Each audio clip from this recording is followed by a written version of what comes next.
Hello बच्चों, good morning. My name is Sonu Kumar Maurya. आज हम लोग स्टार्ट करेंगे आपका सीए फाउंडेशंस का पेपर नंबर 2, जिसमें आपका है पार्टनरशिप अकाउंट। हम लोग टॉपिक कंप्लीट कर रहे थे। हमने सेक्शन 13 तक कवर किया था। सेक्शन 13 के आगे हम सेक्शन 14 कवर करेंगे आगे। सेक्शन 14 अब हम स्टार्ट करेंगे, जिसमें पार्टनरशिप प्रॉपर्टी सेक्शन 14 है।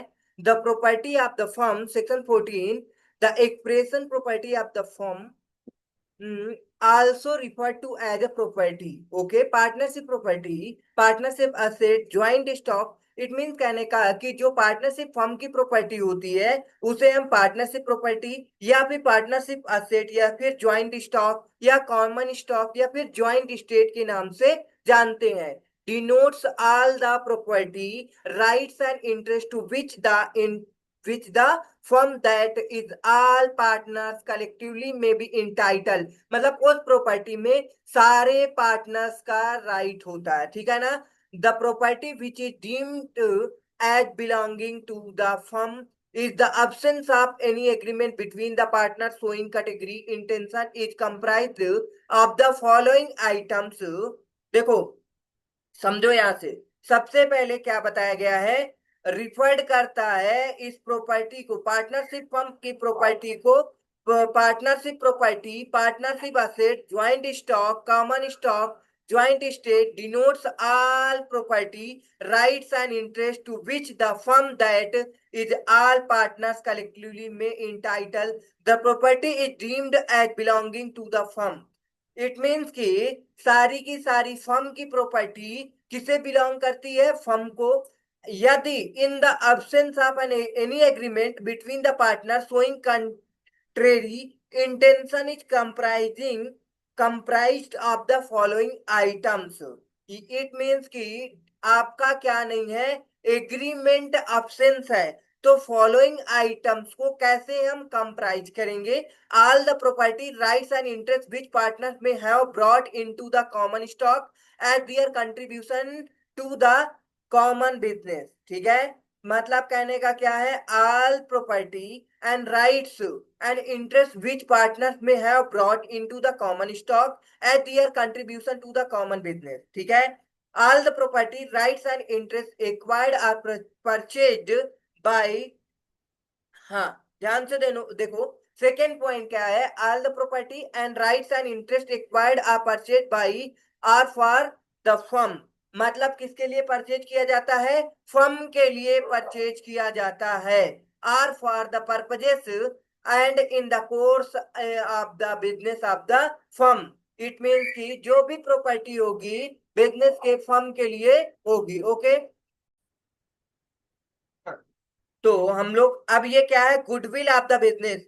तीन पॉइंट है आपके, absence of any agreement between the partner showing category intention the in comprised of the following item. all property and rights interest which partners may have brought into the common stock as their contribution to the common business।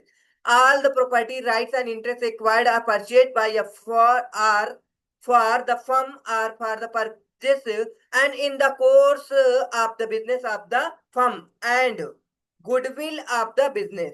ठीक है, ये सारे के सारे ये absence of any agreement के case में है। ठीक है, ओके। अब हम आगे देखेंगे, the determination of question whether particular property is or is not property. मतलब कहने का क्या है कि determination of the question whether particular property, किसी भी इंडिविजुअल या पार्टिकुलर प्रॉपर्टी की बात कर रहा है कि is not property the, okay, of the firm. भाई प्रॉपर्टी की फर्म कोई पार्टिकुलर प्रॉपर्टी नहीं हो सकती है। किस केस में, ध्यान से देखो, ultimately depends on real intention or agreement of the partners। Thus, the mere fact that the property of the partners is being used, ठीक है ना, for the purposes of the firm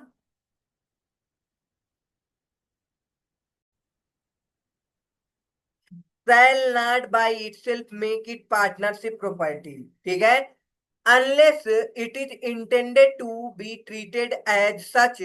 Partners may by an agreement at any time convert the property of any partner or partner such and such conversion, if made in good faith, would be effectual between the partners and against the creditors of the firm।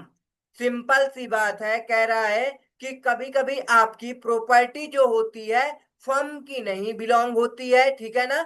मतलब कि ultimately depends on the intention agreement. मतलब ये किस पे depend करता है, intention और agreement of the partners. दस the mere fact that the property of the partner is being used for the purposes of the firm shall not by itself make it partnership property unless it is intended to be treated as such। Partners may by an agreement or at any time convert the property of the partner or partners। मतलब वो property को आपको as per agreement partners के नाम या फिर partner जितने हैं सारे सबके भी कन्वर्ट किया जा सकता है। किस लिए, गुड फेथ के लिए, ठीक है ना। Would be effectual between the partners and against the creditor of the firm, ठीक है ना।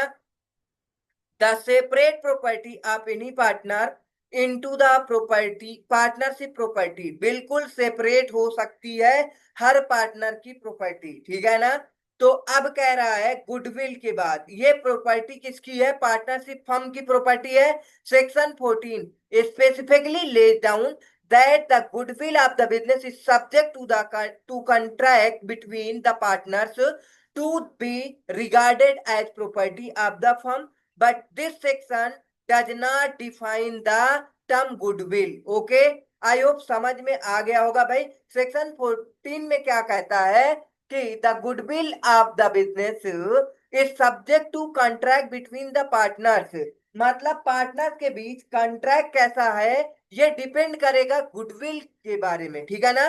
The partner to the regarded as property of the firm, but this section does not define the term goodwill. Okay, इस section में goodwill के बारे में define नहीं करा जा रहा है। बस आप ये जानो कि जो गुडविल होती है वो एज पर कॉन्ट्रैक्ट होती है पार्टनरशिप फर्म में। ओके, मतलब कि इट मीन कहने का भाई आप लोगों ने देखा होगा अकाउंट्स में गुडविल का ट्रीटमेंट कैसे हम लोग करते हैं, ठीक है ना। वैल्यूएशन सिंपल वैसे ही है, ठीक है ना। Goodwill is a concept which is very easy to understand. मतलब कह रहा है गुडविल एक प्रकार का आपका क्या है, कंसेप्ट है जो जिसे समझना बहुत ही आसान है बट डिफिकल्ट टू डिफाइन। मतलब कि इसे समझना आसान है लेकिन किसी को डिफाइन करना हो तो बहुत ही डिफिकल्ट है। Okay, to define goodwill may be defined as the value of reputation. Simple सी बात ही, आपकी बिजनेस का रेपुटेशन ही गुडविल कहलाती है। ये आपको अच्छे से समझ में आ जा रहा होगा बट इसे डिफाइन करना थोड़ा सा डिफिकल्ट है। अब business or in respect of profit expected in future over and above the normal level of profit earned by undertaking belonging to the same class of business। ठीक है ना, कहने का मतलब है business house in respect of profit expected in future over and above the normal level. Simple सी बात है। अब देखो कोई एक बिजनेस है, बिजनेस नंबर 1, बिजनेस नंबर 2, ठीक है ना। अब ये बिजनेस जो है इस बिजनेस में एक मान लो कि ये बहुत मतलब ओल्ड बिजनेस है। सपोज ये इसको बिजनेस ओपन हुए 20 साल हो गए, ठीक है ना। 20 इयर्स ओल्ड बिजनेस है और ये अभी न्यू बिजनेस है, ठीक है ना। तो अब समझो बात को, ये 20 इयर्स ओल्ड बिजनेस है और ये नया बिजनेस है। सेम प्रोडक्ट सेम क्वालिटी सब कुछ ये भी दे रहा है और ये भी दे रहा है। लेकिन अब आप लोग देखोगे जो यहाँ पे ये प्रॉफिट अर्न कर रहा होगा ये प्रॉफिट इस नॉर्मल प्रॉफिट से क्या होगा, ज्यादा अर्न करेगा। सिंपल सी बात है, अगर वो थोड़ा से महंगा भी देगा तो लोग उस पे क्या करेंगे, ट्रस्ट करेंगे। तो वही चीज लिखा हुआ है, कह रहा है कि future above expected in future above and above the normal level of the profits earned by undertaking। मतलब कि नॉर्मल लेवल से ज्यादा प्रॉफिट अर्न करेगा सेम क्लास ऑफ बिजनेस। ये सेम क्लास ऑफ बिजनेस का एग्जांपल हमने लिखा था, ठीक है ना।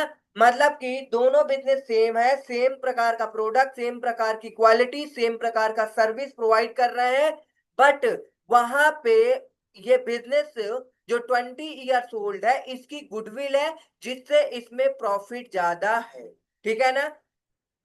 ओके, चलो। when the partnership firm is dissolved, every partner has right in the absence of any agreement।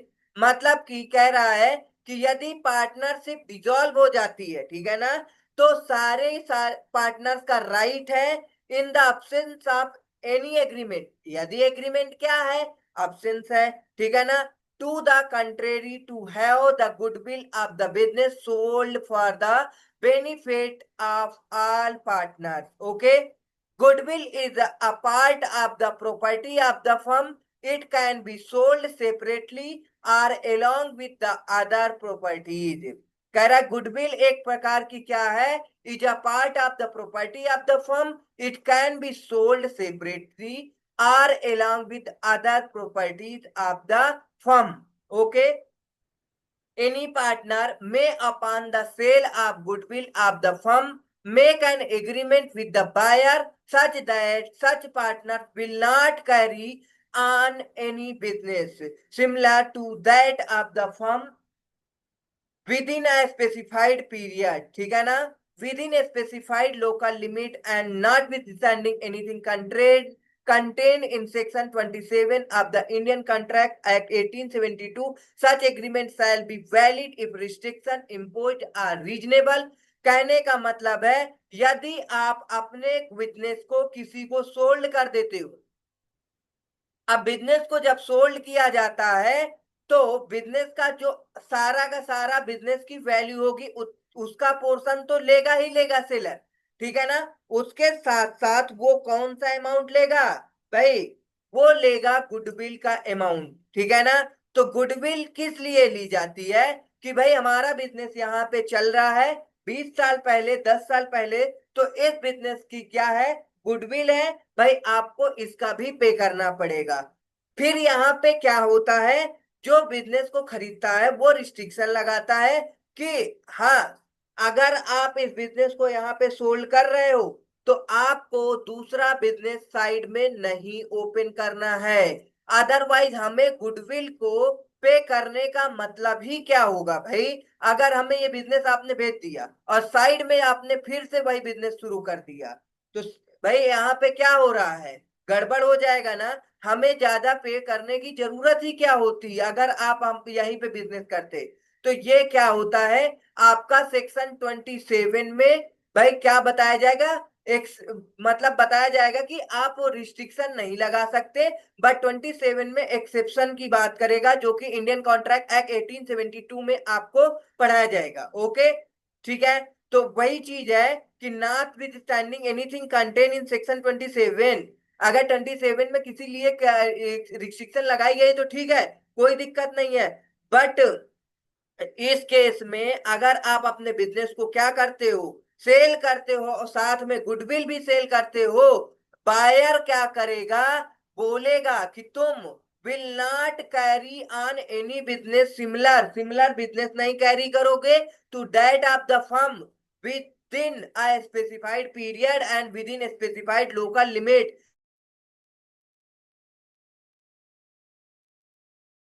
हाँ, तो अब देखो कि एक लिमिट लगाई जाती है भाई, लिमिट का मतलब ये है रिस्ट्रिक्शन आप लगा दिए हो, तो ऐसा थोड़ी है कि भाई भाई अब कभी उस लोकेशन में वो बिजनेस कर ही नहीं सकता। भाई उसका टाइम लिमिट होता है। मान लो उसने बोला कि आप हमें अपना बिजनेस सोल्ड कर रहे हो, तो आप 5 साल तक इस एरिया में बिजनेस, सिमिलर बिजनेस नहीं करोगे।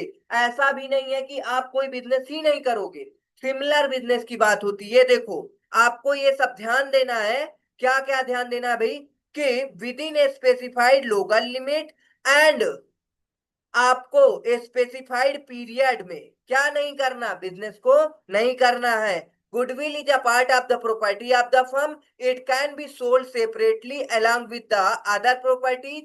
मतलब अदर प्रॉपर्टी के साथ साथ इसे आप अलग से सोल्ड कर सकते हो। सिंपल सी बात, हमने बताया कि जो भी बिजनेसमैन है वो अपने बिजनेस का पोर्शन अलग सोल्ड करता है और गुडविल का पोर्शन अलग सोल्ड करता है, ठीक है ना।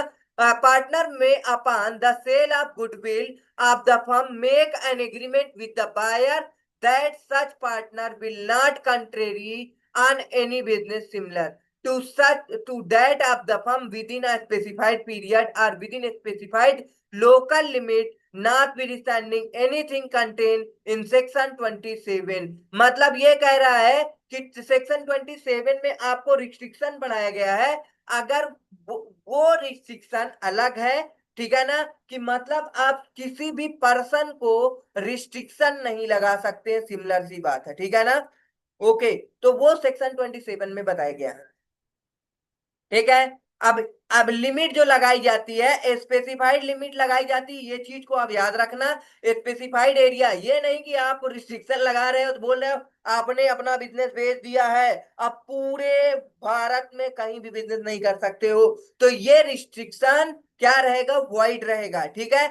ऐसा रिस्ट्रिक्शन अलाउ नहीं होगा। रिस्ट्रिक्शन रीजनेबल होगा और स्पेसिफाइड टाइम पीरियड के लिए होगा, स्पेसिफाइड लोकल का लिए होगा, ठीक है ना। ऐसा नहीं है कि किसी इलाका में वो बिजनेस नहीं कर सकता, कर सकता है, सेम बिजनेस कर सकता है और तुरंत स्टार्ट कर सकता है, लेकिन दूसरे एरिया में करेगा। ओके, अब क्या है, प्रॉपर्टी ऑफ अ पार्टनर। अब पार्टनर्स की प्रॉपर्टी की बात करेंगे, ठीक है ना। हाँ, तो आगे अब स्टार्ट करें। आगे आपका क्या है कि property of a partner, okay, where a property is excluded belonging to a partner, it does not become a property of the partnership mainly because it is used for the business of the partnership. Such property will become property of the partnership if there is an agreement. It means कहने का मतलब है where the property exclusively belonging to the person, to a person, मतलब कि किसी person को कोई property belong कर रही है, अगर it does not become a property of the partnership, और वो प्रॉपर्टी किसकी नहीं होगी, पार्टनरशिप फर्म की नहीं होगी, ठीक है ना। Partnership merely because it is used for the business of the partnership, अगर वो प्रॉपर्टी को पार्टनरशिप फर्म में यूज किया जा रहा है, वो किसी भी पार्टनर की हो सकती है, किसी की भी हो सकती है, ठीक है ना। तो अब क्या होगा, such property will become property of the partnership if there is an agreement, यदि वो किसी पार्टनर की प्रॉपर्टी है और उसमें एग्रीमेंट करके बिजनेस में यूज किया जा रहा है, तो वो अब पार्टनर की नहीं है, किसकी प्रॉपर्टी है, पार्टनरशिप की प्रॉपर्टी है। ओके, या फिर ऐसे किसी भी पर्सन की थर्ड पार्टी की है और उससे एग्रीमेंट हुआ है, तो अब वो प्रॉपर्टी पार्टनरशिप की है। ओके, अब आगे पढ़ेंगे हम नंबर सेक्शन 15। ओके, हमारा सेक्शन 15 आ गया है, जिसमें आपका क्या दे रखा है, application of the property of the firm. Section 15 provides that the property of the firm shall be held and used exclusively for the purpose of the firm.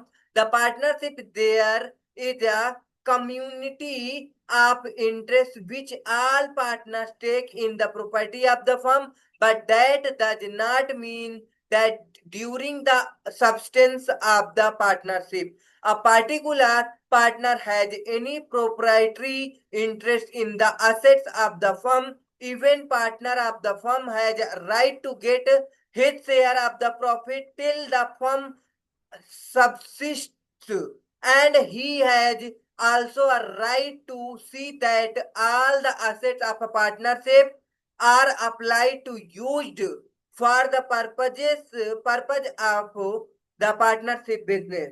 देखो, अब इसे समझो, क्या कह रहा है सेक्शन 15, क्या, ध्यान से देखो।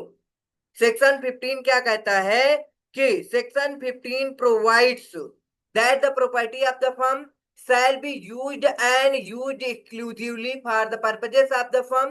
The partnership there is a community of interest which all the partners take in the property of the firm, but that does not mean that during the substance of the partnership. A particular partner has any proprietary interest in the asset. हमने अभी ऊपर भी बताया था, किसी भी particular asset में किसी भी पार्टिकुलर पार्टनर का प्रोप्राइटरी इंटरेस्ट हो सकता है of the firm. Every partner of the firm has a right to get share of profit till the firm substance and, मतलब कि हर एक पार्टनर का क्या रहेगा, राइट रहेगा उसमें शेयर, उस प्रॉपर्टी से जो भी प्रॉफिट अर्न होगा till the firm subsists, and he has also a right to see that all the assets of the partnership are applied to used for the purpose of partnership business. ठीक है ना, कह रहा है बस simple सी बात है, all the assets of a partnership, all the assets of a partnership are applied to used for the purpose of partnership business. Okay, I hope section 15 समझ में आया होगा. मतलब कि अगर कोई प्रॉपर्टी है, एग्जांपल देख लो, एक मान लो कोई प्रॉपर्टी है, ठीक है ना, मान लो ये कोई प्रॉपर्टी है, ये कोई पार्टिकुलर पार्टनर की क्या है, प्रॉपर्टी है, उसका प्रोप्राइटरी इंटरेस्ट है. अब बाद में क्या हो रहा है, अब वो यूज हो रही है पार्टनरशिप फर्म में, ठीक है. तो पार्टनरशिप फर्म में कोई भी इट मीन इस प्रॉपर्टी से कोई भी प्रॉफिट होगा तो ऑल पार्टनर्स का राइट होगा उसमें, ठीक है ना, राइट्स होगा. ठीक, तो वही कह रहा है कि all the assets of the partnership are applied to used for the purpose of partnership business. तो उससे जो भी प्रॉफिट आएगा सारे के सारे पार्टनर्स क्या करेंगे, उस प्रॉफिट को distribute. Every partner of the firm has right, मतलब कि क्या रहेगा, राइट रहेगा get share the profit till the firm subsist, मतलब जब तक वो फर्म क्या नहीं, वो मतलब कि फर्म क्या नहीं होती, सबसिस्ट नहीं होती है. ठीक है ना, ओके, समझ में आ गया होगा. ये था आपका सेक्शन 15. ठीक है, इसके पहले सेशन में हमने कवर कराया था सेक्शन 13, 13 कराया था. उसके पहले सेशन में हमने 9, 10, 11, 12 कराया था. अब आ रहा है सेक्शन 16 आएगा आपका, ठीक है ना, सेक्शन नंबर 16. चलो, personal profit earn by partners. चलो, आप देखो, कोई भी पार्टनर पहली बात पर्सनल प्रॉफिट अर्न नहीं कर सकता, ठीक है ना. ओके, मतलब कहने का कि अगर कोई पार्टनर प्रॉफिट अर्न करता है तो वो उसमें सारे के सारे पार्टनर्स का राइट रहेगा, ठीक है ना. Personal profit earn by the partner section 16.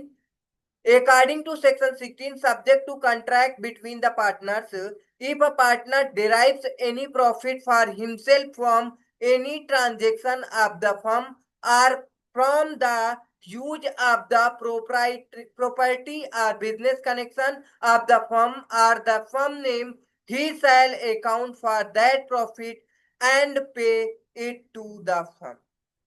चलो, देखो क्या कह रहा है, if a partner derives any profit, कोई भी पार्टनर से क्या करता है, डिराइव्स करता है any profit himself from any transaction of the firm or from the use of the property or business connection. मतलब देखो, कोई भी पार्टनर है क्या करता है, वो डिराइव्स करता है क्या, प्रॉफिट. कैसे प्रॉफिट, या फिर डिराइव्स एनी प्रॉफिट, प्रॉफिट किस किस जरिए से, पहला क्या होगा, हिमसेल्फ हो, हिमसेल्फ हो from any transaction, himself any transaction, ठीक है ना, ट्रांजेक्शन ऑफ द फर्म, याद रखना. आर सेकेंड क्या है, from use of the property, मतलब प्रॉपर्टी को यूज करके, प्रॉपर्टी यूज करके, ठीक है. फिर तीसरा पॉइंट है, या फिर बिजनेस कनेक्शन के द्वारा, बिजनेस कनेक्शन के द्वारा, ठीक है ना, बिजनेस कनेक्शन के द्वारा क्या कर सकता है, वो प्रॉफिट अर्न कर सकता है फर्म, या फिर फर्म का नाम यूज करके, याद रखना नेम। तो कितने पॉइंट हमने बताया, 4 पॉइंट बताया। कोई भी पार्टनर है वो प्रॉफिट 4 तरीके से यदि अर्न करता है। प्रॉफिट डिराइव इन किसके जरिए, by himself from any transaction of the firm, या फिर क्या कर सकता है, यूज्ड प्रॉपर्टी, या फिर बिजनेस कनेक्शन से, या फिर बिजनेस का नाम यूज करके। ठीक है, ये चारों पॉइंट को अच्छे से याद करना है।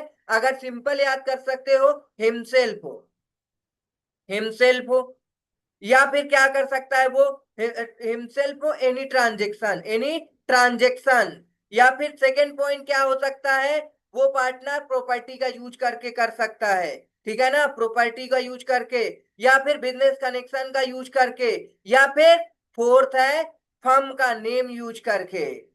तो ऐसे जो भी प्रॉफिट डिराइव करेंगे वो पार्टनर क्या का भाई पर्सनल राइट नहीं होगा। ठीक है ना, चलो।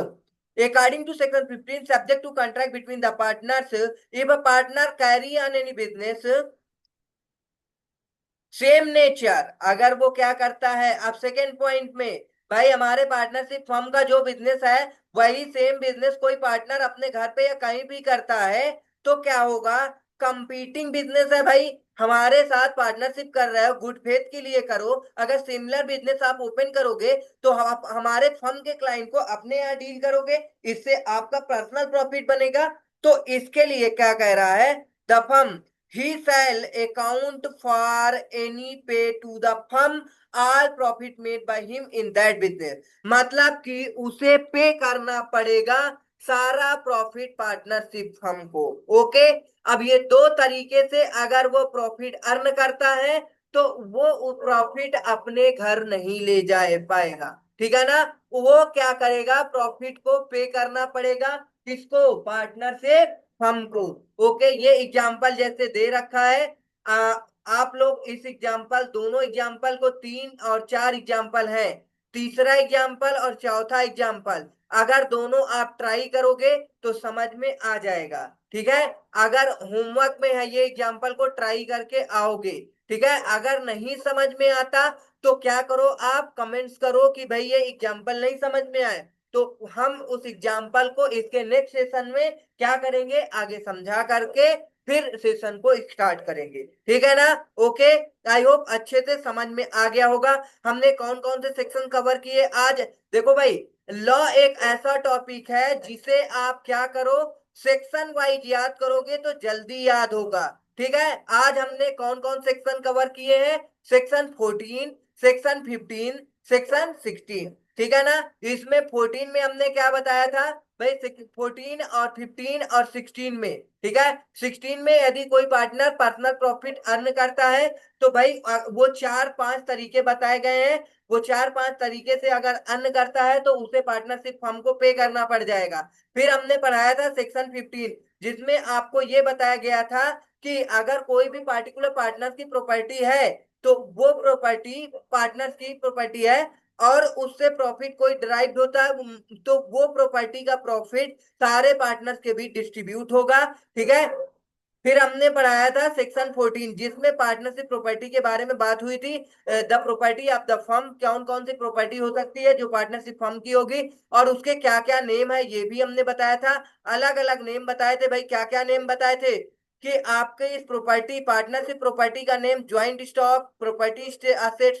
कॉमन स्टॉक, ज्वाइंट स्टॉक, ये सारे नाम से इसे बोला जाता है पार्टनरशिप फर्म की प्रॉपर्टी। ओके, आई होप आपको ये सारे सेक्शन अच्छे से समझ में आ गए होंगे। ठीक है, ओके भाई, सेशन को लाइक करो, सब्सक्राइब करो, अपने दोस्तों को शेयर करो। ठीक है, थैंक फॉर वॉचिंग।